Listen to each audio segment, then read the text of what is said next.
101. I'm Helen Hagan, and my friend Renee Capuano will be joining us later.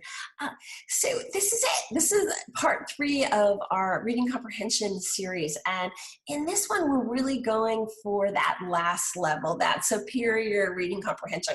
In 1 and 2, we set the stage, we did some more building, and now we're just going to go right into it. That sort of last part of reading comprehension. Here's the thing. One part of reading comprehension is going to be figuring out how to tell what you've read. So a lot of us are going to have curriculums where children talk about the books. You realize that your child has an understanding of book, maybe a basic understanding, maybe a much more complicated understanding. But and that is a wonderful thing about homeschooling. It is so great that we can be talking about books at dinner, we can be talking about books in the car. And this is one of the joys of homeschooling, definitely. So I don't want to take away from that. But a next piece to put in place, I believe, is long essay tests. So you can make these up. Maybe your curriculum has some short questions, but the advantages of having your child take once a week an essay test that's long, that's 3 to 5 pages long, is really significant. So part of it is just that you can make sure they read the book. And if you didn't have time to read the book, you can still have them take that test, and you can go back and get a feeling for if they did read it. But more importantly than making sure that they really read it carefully is that by taking these tests where they're being asked these deeper and deeper questions, if you will, the act of taking the test and writing the test really is a brain connection, right? That idea of reading and writing really complicated things fills that communication cycle.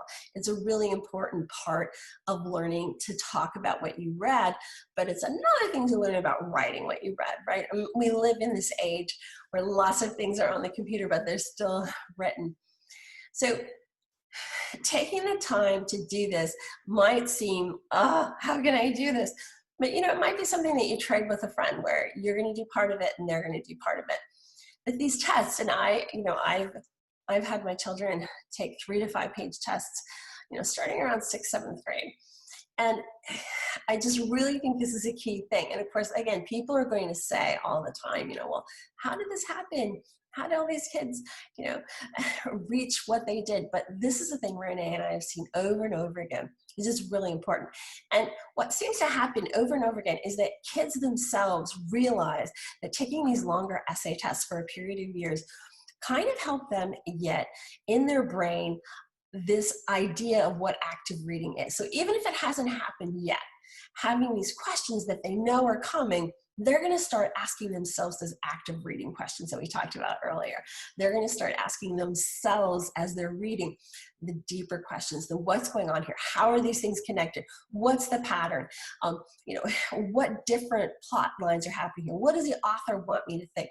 So by writing these down and correcting them, you're really going to make this breakthrough with your child. Now, it's really important that you do correct it. It's, of course, tempting to just have the child do it and not go back to it. But it's really important to correct it and correct it carefully.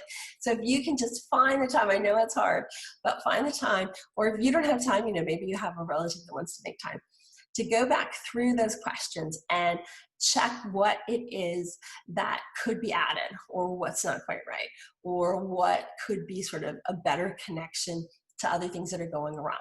Again, that essay question is going to allow you to do that building that I talk about in How to Teach a Lesson, that makes their education just really, really rich, that spiral of interconnected things. And so part of it is verbal, but now you're switching in these latter years of your homeschooling, you're switching into this idea that they're going to write it down. They're going to organize their thoughts. They're going to do this active reading because they know they're going to have to write a lot about it. All right, so how does this whole enterprise of writing these essays actually look? I don't want you to think that this is, something that it's futile to attempt or something, because it's really not. I've just shown you actual tests here that you don't even have to type them out. It can be as simple as comparing and contrasting a book to books that they've read before. I think it's really important to tell the child how long you want them to write, especially at first. So you can see here it's going to say, make sure it's 25 sentences at least. You can also, one thing about writing the tests fresh, as the world's happening, is you can ask if there's a way to connect it to political events or current events. You also can talk about things in a test that will speak to your child particularly, or connect one thing to the other in a way that a test that's not written by you probably wouldn't do. When you're writing these tests, one great tip I got from Renee is that you can actually also include vocabulary cards. And even though I'm not sure that I want to foster love of vocabulary cards, one thing that works well in this situation is, of course, the vocabulary card on the back is going to say what the word means. And so if you give your child a group of these and say, hey, I want these words worked into your writing on the test, it can work very nicely. So initially, from a younger age, I always enjoyed reading. However, my reading comprehension level was pretty basic. And even though the younger children in the family would read around an hour or two, or even more sometimes a day, we were still reading at a pretty basic level. However, the older siblings in the family would read around a novel or a book a week, and at the end of a week, they would have these more in-depth conversations and be asking more questions. And that gave the younger children and I the understanding that there was a higher level or a more in-depth level of reading that we could aspire to go to or be at one day, and that there are more questions to be asked than just what were on the pages of a novel. And around sixth grade, my mother introduced us to a new schedule and style of reading, and this was that we too would read a novel or a book a week, and that at the end of the week we would have these tests that were essay question tests, both consisting of long and short essay questions. But the thing about it was that these tests were only essay questions, and that after we have taken them, my mother would also go over carefully, spend multiple hours correcting these tests, and even introducing us to new ideas that we could have brought up, or suggesting even more in-depth questions that we could be asking. And this style really transferred over, and for when we were older and when we got older, this made reading easier for us and more enjoyable. So in return from all of this hard work that we went through to really advance our reading comprehension, what we got in return was it was easier to read more in-depth novels and really dense novels. It was more enjoyable, in that this new style of reading comprehension brought us to a more advanced reading comprehension level that would help us get through high school, even to college. So here's another example. Again, you don't have to type it. You can write things that come from your own life. You can ask them questions connecting the book to their own experiences, your family's experience. In this particular test, I'm actually asking them to think about the angel of death in this book, which is sort of a euphemism, and the character death in The Book Thief. And so again, you're working on that idea of making things connecting, making that spiral happen, building things. When you're correcting these tests, of course, you're asking them to write a fair amount.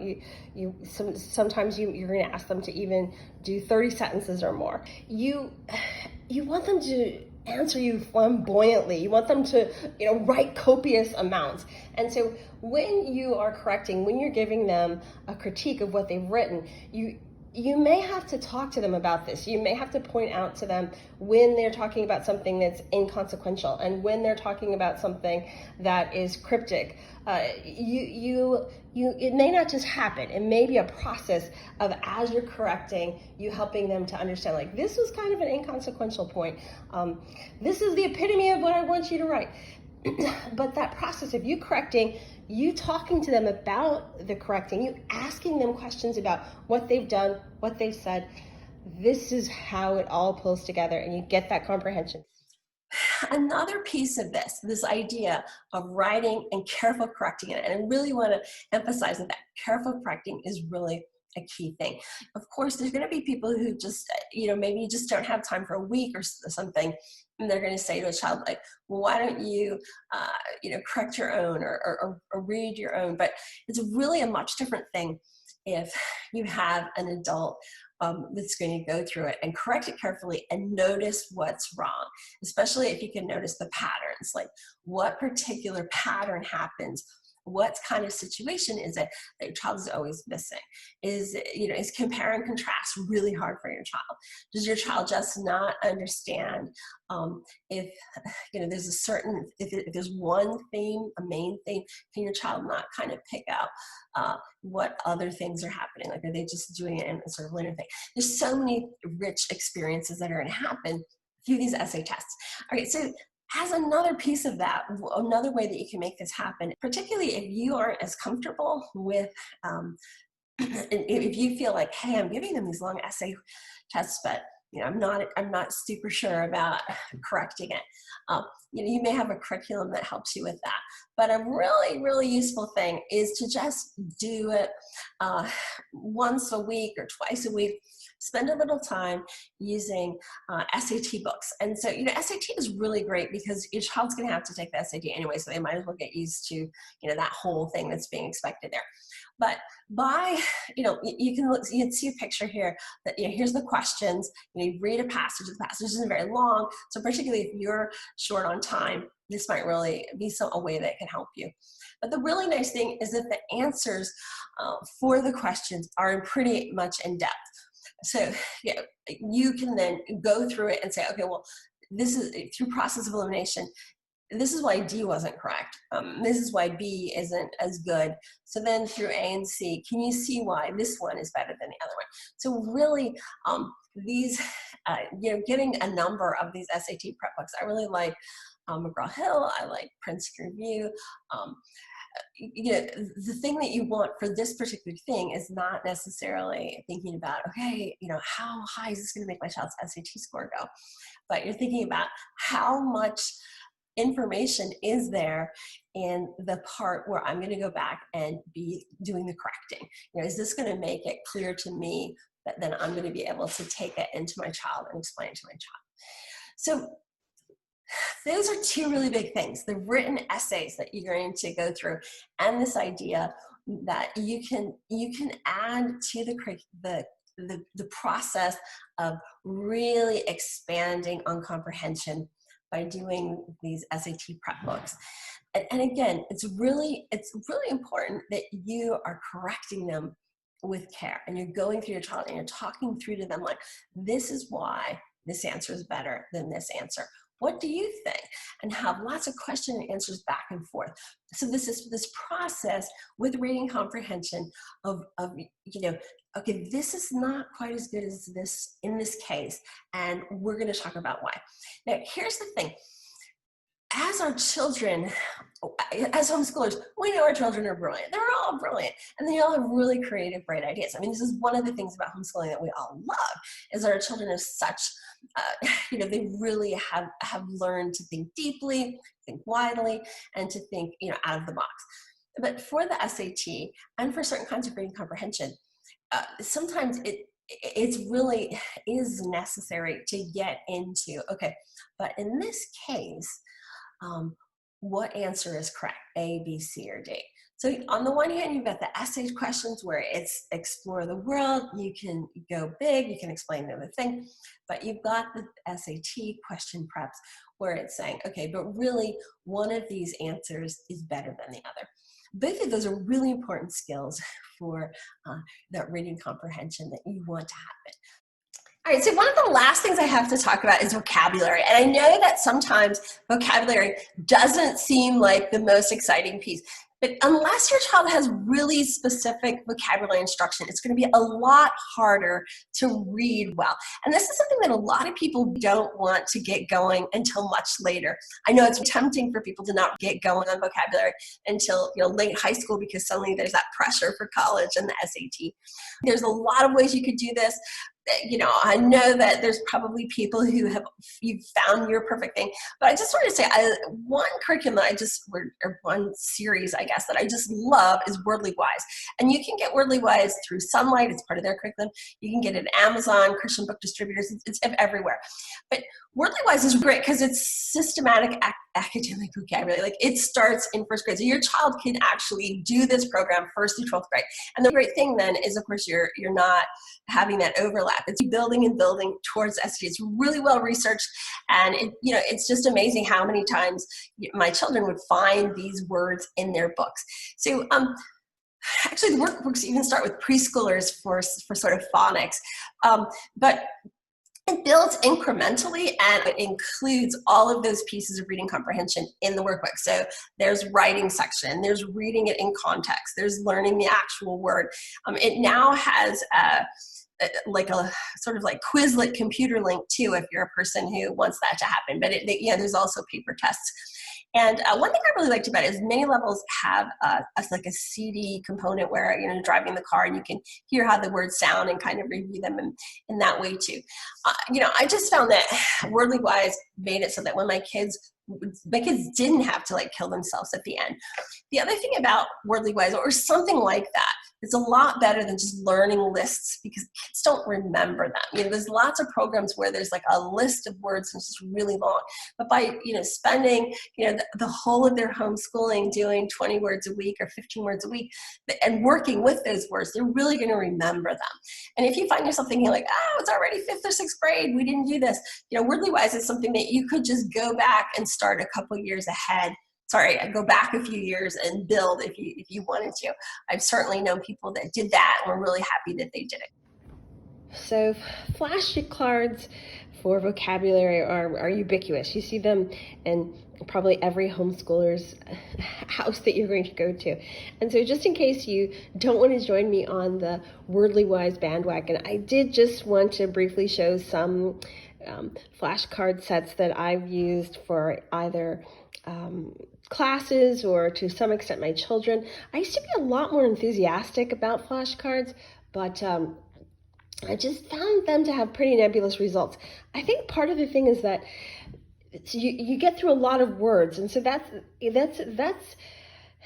that can be a goal too. But what seems to happen is that students just don't retain the meaning. They don't, these words don't become a part of the fabric of their lives. They don't become part of their verbal vocabulary. They don't sort of become part of their intrinsic reading comprehension. They somehow stay separate. Wordly Wise or something like Wordly Wise, obviously, I'm not very impartial here, am I? Really, where the children are asked to read them, to write them, read them in context, write them in context, they're tested on them, they keep coming back, just seems to be something that sort of weaves the vocabulary in more. But the thing is, you have to do whatever is accessible for you. And if you find yourself thinking that vocabulary through flashcards is a wonderful thing, and some people really enjoy sitting there and going through the cards with their children and talking with them as a way to bolster vocabulary, that can work too. Because just like when your child learns to read and that there's those sight words, those small sight words that if you've got those sight words down, the rest of reading just becomes, much more accessible, much smoother, much easier. The same thing happens with providing your child with this kind of vocabulary situation where if they've got an increasing vocabulary and particularly a vocabulary that is meant for reading, they're going to find their ability to comprehend things that much natural. It's just going to become sort of reading when you've got the vocabulary is a much more organic experience than reading where you're constantly trying to decode and decipher a number of words that you're either not exactly sure what they mean or you really don't even have any idea what they mean. So anyway, just wanted to put out there that for some people, using these flashcards either to supplement or as a standalone thing is really going to be a way to put that in place, those building blocks of vocabulary. But even after you're doing your Wordly Wise, or whatever, maybe you're not going to be a Wordly Wise fan like me. Can't imagine. But anyway, so whatever the words for the week are, one thing you can do is have like a little basket on your dinner table a few nights a week and it's the words of the week, and maybe you've thrown in a few flashcards from past words, and kids are asked to pick a couple words and try to say them in context, because this is a really great way to get a verbal vocabulary, because part of sounding educated and being educated in the life is having that reading vocabulary, but also having that verbal vocabulary.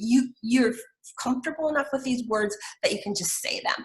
So you can also, a program that Renee has used forever, ask kids to use their vocabulary words and their written words every week. This is really helpful. You may find yourself wanting to try on your own to use the words in your speech, like when you're giving your lesson or you're talking to your kids, try to pull those words into your communication too, to kind of help cement them in your child's mind.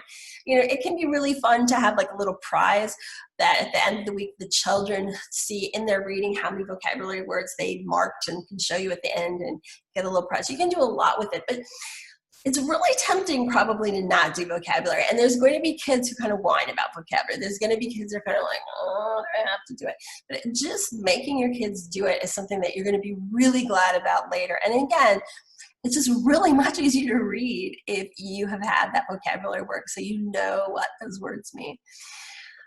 So in the end, what I'm trying to talk about here is reading not just in a vacuum, but part of a communication process, linking together listening skills, writing skills, talking skills, so that it's all this communication circle.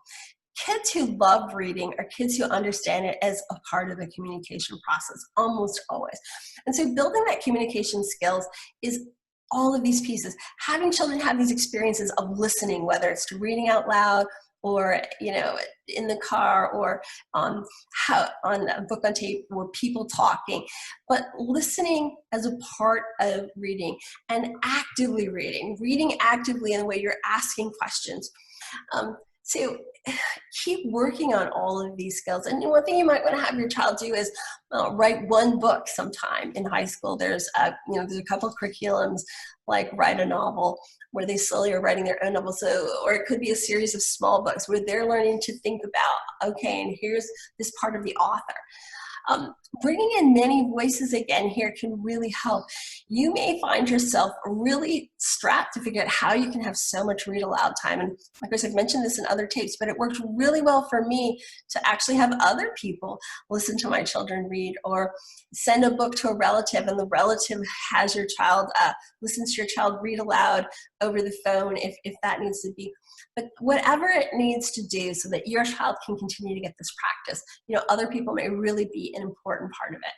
And the last thing is, if you find yourself really needing help, don't be afraid to get it. Lots of people take their child to a reading specialist for some small amount of time to get over a particular hump. And so if you find yourself needing help from that, or a friend, or another thing, don't be afraid to ask for help, because the big prize here at the end is having our children that love reading, that reading is something that has just become intrinsic to their life. It's going to enrich their life. It's going to enrich their chances of success in whatever endeavors they go through. And it's just going to make your homeschooling easier. So if you have no other reason, just having it be a smoother path for your homeschooling is going to happen if your child has become this dynamic, active reader. So I hope that these tips helped you today. I hope they gave you some specifics and generals to take with you, and just keep working on it. You really can do it. Renee, did you want to add something here at the end? Thanks, Helen. I really would like to just emphasize again that point on vocabulary. This is not a place to skimp if you're looking for something to cut out of the process. So important. Like Helen said, I teach more writing classes than I do reading classes, and vocabulary. When you start building that early and they know how to use those words, that it's not just a list they memorized for a test or for their SAT. I have students come back to me in my SAT class in high school saying, Mrs. Capuano, we had this word in 4th grade writing class. You want to keep building on those words so they know how to use those words. Being able to know how to use those words is going to make a key difference in reading comprehension. And the other thing, last thing I'd like to say is, I really love that you talk about writing or reading being part of the communication process. The first day lecture in all of my writing class is and my SAT class is, if you want to be a good writer, you need to be a well-read reader. You need to be reading as much as you can, as often as you can. And as their parent and their coach, you want to start this early. By the time some students get to my SAT class and I take a poll of those who've taken the SAT, what was the hardest part for you? At least 80% of them say the reading comprehension was the most difficult part. So you want to start this early, give your kids that advantage of being strong readers, well-read readers. And they may be getting questions on tests of vocabulary or grammar correct without even knowing why they did, because they've been reading so many books. They know what good writing looks like. So thanks, Helen. This is a really important key skill for your homeschooler.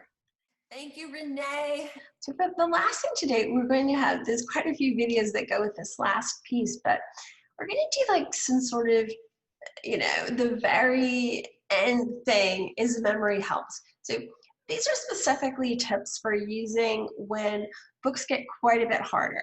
And part of the problem might even just be for your child to figure out how it all fits together or keeping track of the pieces. And so, maybe one of the easiest things to do is just to draw it out. So use stick figures and make almost like this basic cartoon drawn out with the basic characters and actions, or written by their head, sort of their intentions, or their part in things. Sometimes just drawing it out like that in some basic strips can, it's really visual, and it's also just a way to kind of like cement through these ideas. And you wouldn't stop just at these are the actions that took place. That you'd have like that little bubble over their head of like their intentions, or if there's a certain event that sort of ties in with another event, you can even draw an arrow. The idea is to use these stick figures to go to that next level of comprehension, of some more ideas that will sort of help them pull things together.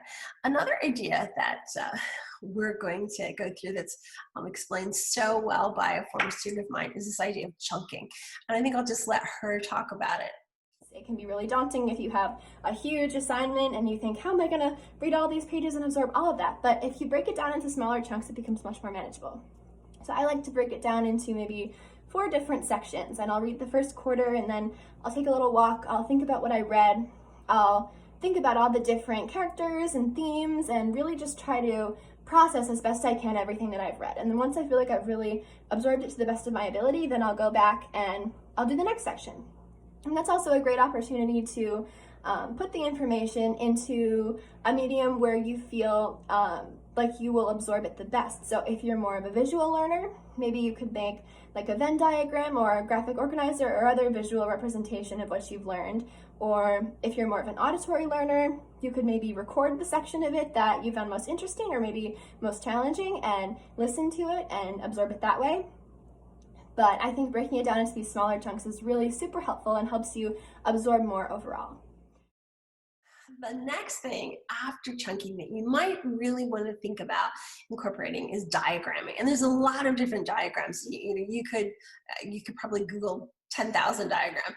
But some of the things that I think that can work the best for helping your child's reading comprehension are Venns, T charts, a timeline, particularly if you're talking about history or you can even use a timeline when it's not really about time, but say it's a science book where you're just using a timeline with the idea of like, first this, then this, then this. You can use a sequence chart. You can use story maps. There's really a lot of different pieces that you could use that will help your child or yourself start to put together all these pieces, because having it down, again, some people might just want to draw the people, but for a lot of people, having some sort of basic ideas of different kinds of diagrams and how they could put pieces into them can really help them put together their reading comprehension. So it just is kind of, all of these things are making a framework, if you will, that you're going to build the house with the book on. Another thing that a lot of kids will, particularly kids that are really verbal, are going to find that works well is to talk it out.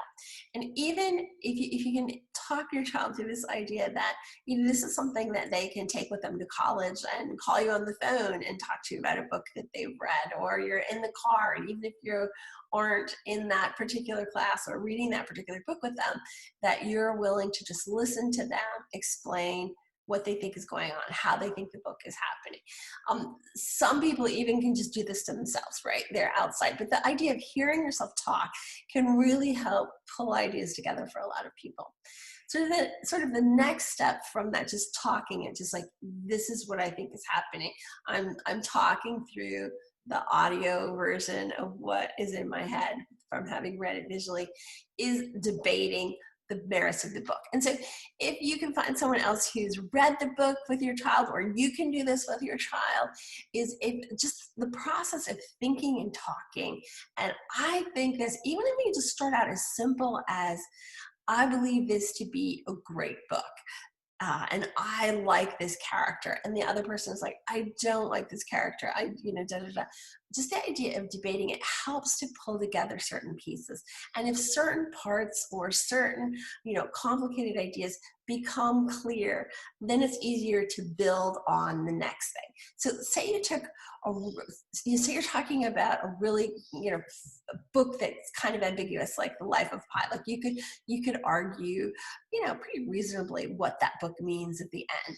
So that would be an example of, just starting at the beginning, like what do you think it means that it's the zoo? Like, what do you think the zoo symbolizes? Like bringing the zoo, on a boat. Does that seem like you can start really simple and build and build and build and build? But the idea is that debating a piece of it, just a piece of it, and really understanding that can then help your child make it to the next part of it. The last thing is to get into some kind of a literature class or book club. And I say a class or a book club because, of course, in a class, you have the benefit of having a teacher who is usually an expert in the field or just has a lot of wisdom to share. And that can be so amazing as you learn about that. And a lot of times the teachers know things about the historical context or the author that, we would have no idea of otherwise. And so that's an amazing experience. But I say book club also because you also learn so much just from being around peers that are reading the same thing that you are.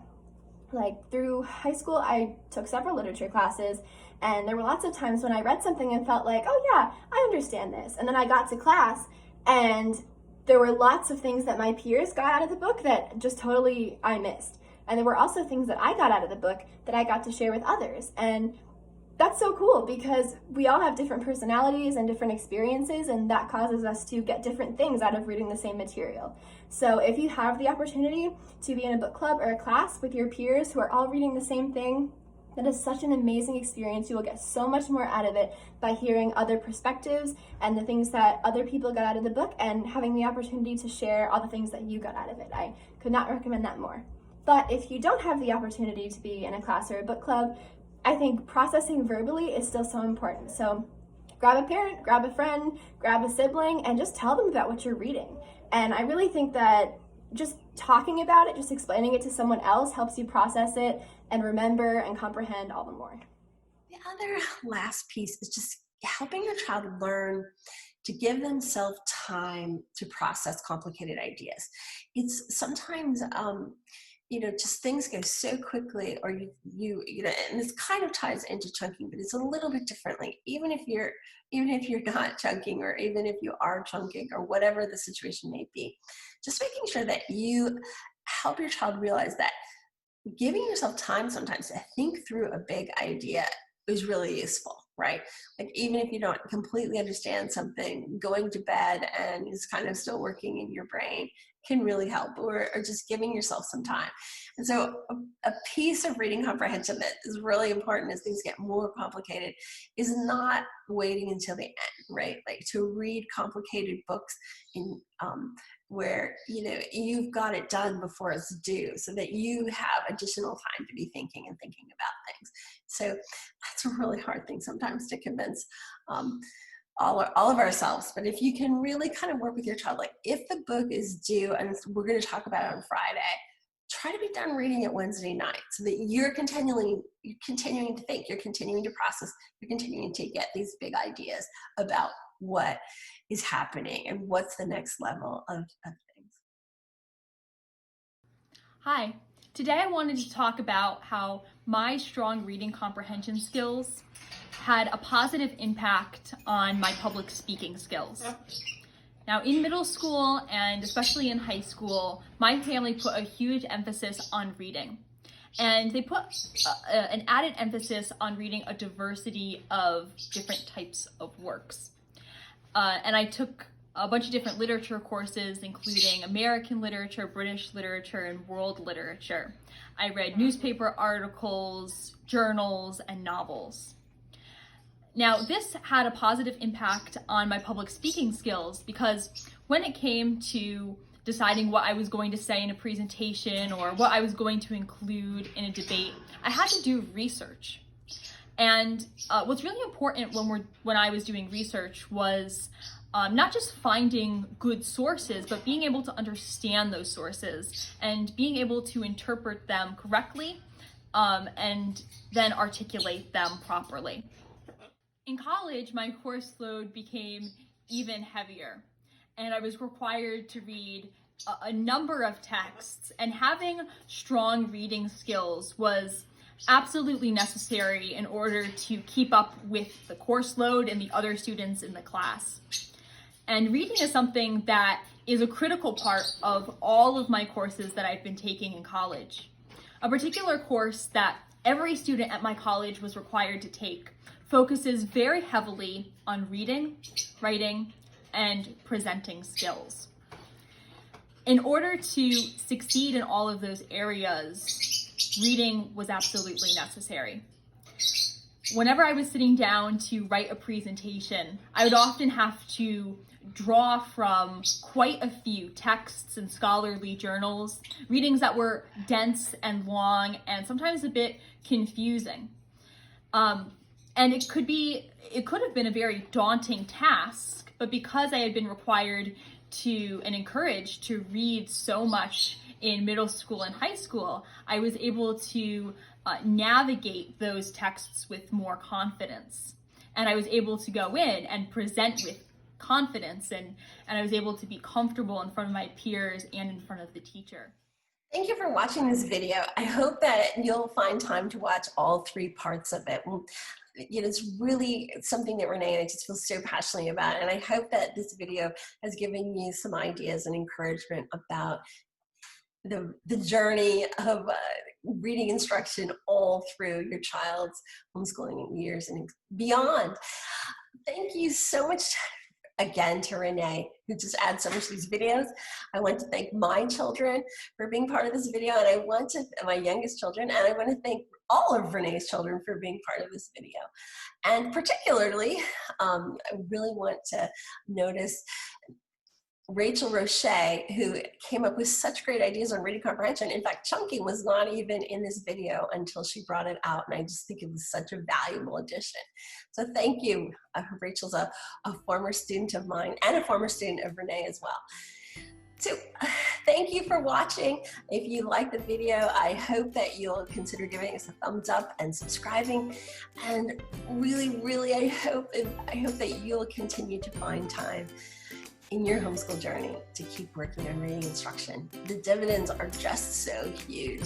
Really, I'll say it again, the same thing I said at the very beginning, but this is the big thing. This is the big key to success in all those future endeavors. So please try to find a little more time for reading instruction. Thanks for watching. I hope we see you again on another one of our videos. Bye-bye.